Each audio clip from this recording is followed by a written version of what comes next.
څو جمعې ما په اهمیت د قرآن خبره کړې ده.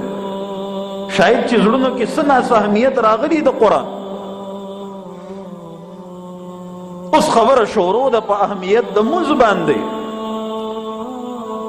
نبی علیہ السلام ته معراج کې تحفه د مونځ ملو شوه. نبی علیہ الصلوۃ والسلام څه فرمایي؟ الصلاۃ معراج المؤمن، الصلاۃ معراج المؤمن. دانه چې زه لاړم او ما معراج وکړو، نه، مونځ د هر مؤمن معراج دی. مونځ دی د هر مؤمن معراج دی.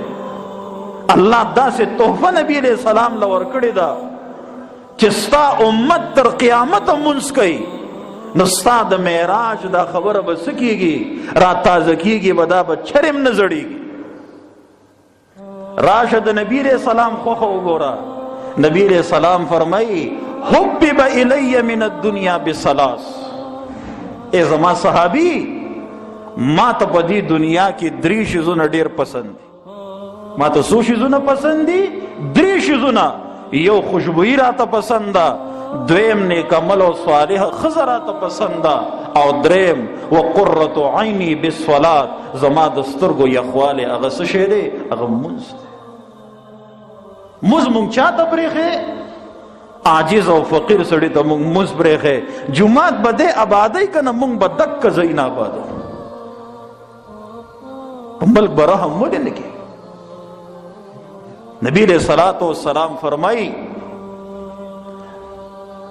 زما امت کے چی کم خلق مونځ نه کوي، یحشر یوم القیامت مع فرعون وحمان وقارون وما ابی ابن خلف ائمة الکفر العیاذ باللہ.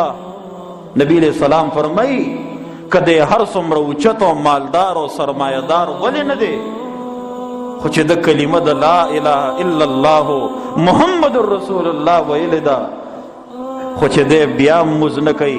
نبی علیہ السلام فرمایي د حشر به زه د قیامت په ورځ باندې د فرعون، د حامان، د قارون او د ابی ابن خلف سره کومه چې دا ائمة الکفر، دا د کفر مشرانو، زما د امت په طرف کې د ده ځای نشته.